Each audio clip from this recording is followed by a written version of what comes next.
de réfugiés comptés du Grand GD au Libéria. Ce mardi, il y a de la mobilisation. Le Ivoirien est en visite. Les réfugiés du camp pour les écouter. Le siège du HCR refuse déjà du monde. Les nations sont attentives au message. Tu penses que les gens armés sont toujours dans ton village parce que c'est l'image que tu avais lorsque tu es sorti.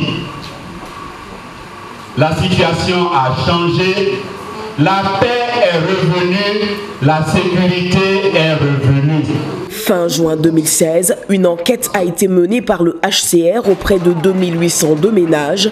Il apparaît qu'en dehors du traumatisme lié à la crise, les principales raisons évoquées par ceux qui ne souhaitent pas être rapatriés sont la sécurité et l'accès aux biens entre autres. Tour à tour, préfets, représentants des ministères de l'Éducation, de la Défense et de l'Emploi expliquent les dispositions prises par l'État pour garantir le retour au pays. Il faut que les réfugiés saisissent la main tendue, appuyée par la communauté. La séance a pris fin avec des ateliers entre réfugiés et représentants de l'IGMER.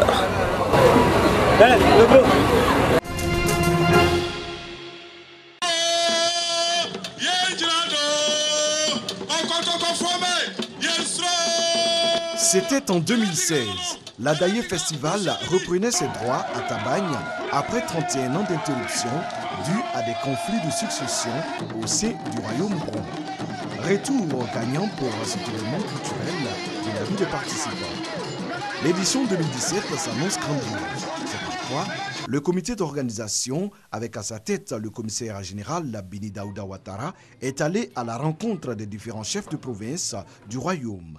Objectif, leur porter l'information et aussi bénéficier de leur bénédiction pour la réussite de cet événement. L'ADAE est important parce que chaque province constate fait le bilan. Et c'est à l'ADAE où chacun fait le bilan général au roi.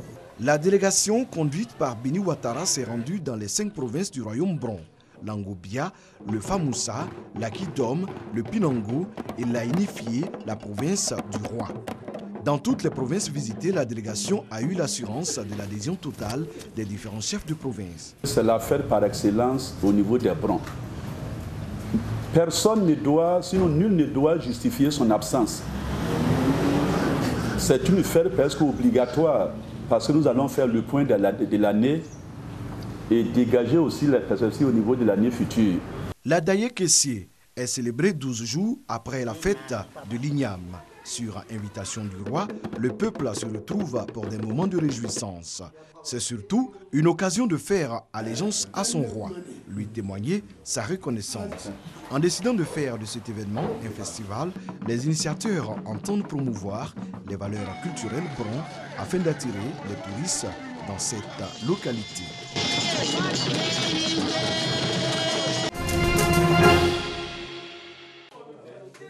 4e édition du tournoi de Scrabble à Boaké. Initiative de la FIS, Fédération ivoirienne de Scrabble, en collaboration avec la Ligue de cette discipline sportive de Boaké. Pour cette édition, une quarantaine de joueurs a pris part à la compétition. Il s'agit de promouvoir le Scrabble dans la région de Gbeke et surtout à Boaké. Avec l'organisation du tournoi, nous voulons démontrer, n'est-ce pas, à la Fédération ivoirienne et à la nation tout entière que le Scrabble vit à Boaké. Avec l'organisation du tournoi, nous allons vivifier, n'est-ce pas, la ligue en créant des clubs dans les différents quartiers de Boaké. Le Scrabble, c'est un jeu culturel, qui est un jeu aussi intellectuel et qui a son importance dans l'éducation des jeunes et des grandes personnes. À Boaké, on souhaiterait que ça aille de l'avant. Et pour que ça puisse partir de l'avant, il faut qu'il y ait l'appui des autorités. À l'issue des différentes phases éliminatoires, après une rude journée, seuls Eric Kofi et Modeste Djekouri ont pu tirer leur épingle du jeu en accédant à la finale. Finale remportée par Eric Kofi sur un score de 2-0. Il y a eu des compétitions où il a été éliminé, tout. Voilà, mais aujourd'hui, Dieu merci, Dieu m'a poussé. Et puis bon, ok, le résultat est là, le sacre est là. Les 3 premiers du tournoi ont été récompensés. Notons que la Côte d'Ivoire est 3 fois championne du monde de Scrabble. La Fédération ivoirienne de Scrabble existe depuis 2009.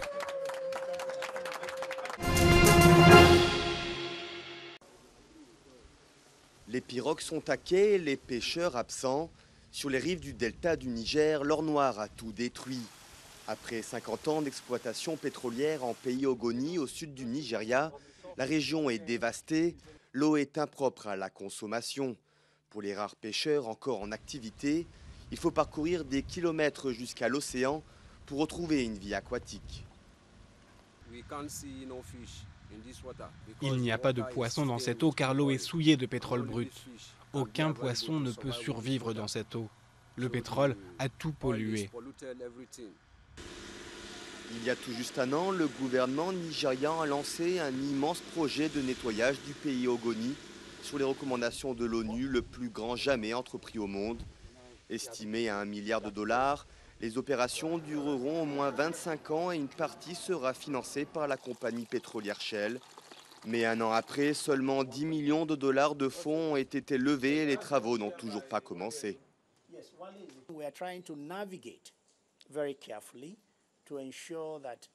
Nous essayons d'avancer avec attention pour nous assurer que tout ce qui sera mis en place sera durable et que tout sera conforme à la ligne fixée par les Nations Unies pour le nettoyage.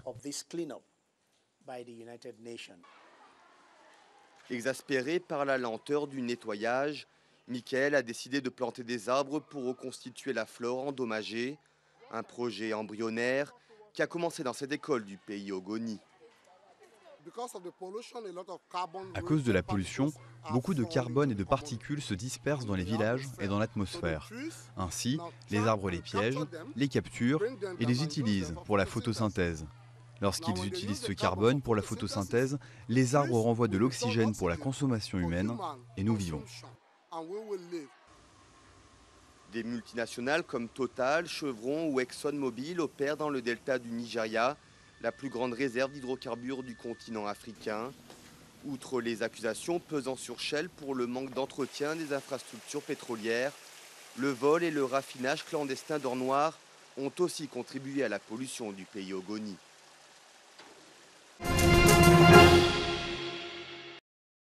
Tout commence le 8 octobre 1951. L'ambassadeur des États-Unis au Guatemala, John Perry Ford, pensait que le gouvernement guatémaltèque représentait une menace pour la sécurité nationale des États-Unis, vu qu'il soupçonnait Arbenz d'avoir un lien avec l'URSS et de vouloir implanter le communisme au Guatemala. Mais ce n'était pas le cas. En 1954, Jacobo Arbenz Guzman avait effectivement voulu donner 90 000 hectares de parcelles de terre non cultivées aux plus pauvres du pays, exproprier l'United Fruit Company et instaurer une taxe d'importation sur les produits. Cette compagnie voulait faire la culture de la banane dans ce pays. Voyant qu'elle allait se faire expulser du pays, la multinationale américaine demande l'aide de la CIA et commence un coup d'État. La CIA fournit des armes à l'UFCO pour ensuite qu'elle les remette aux rebelles de Carlos Castillo Armas. Les troupes d'Armas étaient constituées d'exilés guatémaltèques, de mercenaires d'Amérique latine et de soldats américains. L'ambassadeur Perry Ford ne cessa d'infliger de la pression au président guatémaltèque pour le faire démissionner. Le 17 juillet 1954, les forces de Castillo Armas, qui comptaient 400 hommes, entraient sur le territoire du Guatemala. Le même jour, lors de la réunion populaire qui avait pour but d'appuyer Arbenz, un avion de la CIA a lâché des tracts au-dessus du stade, menaçant le bombardement de sites précis si le président Arbenz ne démissionnait pas. Des messages semblables ont été diffusés à la radio. Le 18 juin 1954, l'échec est rapide. Les rebelles lourdement équipés mettent plusieurs jours à atteindre leurs objectifs. Constitués de troupes indisciplinées et de faible valeur, ils sont facilement mis en déroute quand ils rencontrent une résistance. Cependant, le président craint que la déroute des rebelles débouche une invasion directe des États-Unis et ordonne à l'armée de laisser les rebelles avancer. La peur d'une intervention américaine conduit une garnison à se rendre aux forces rebelles décimées. Le président décide de démissionner le 27 juillet.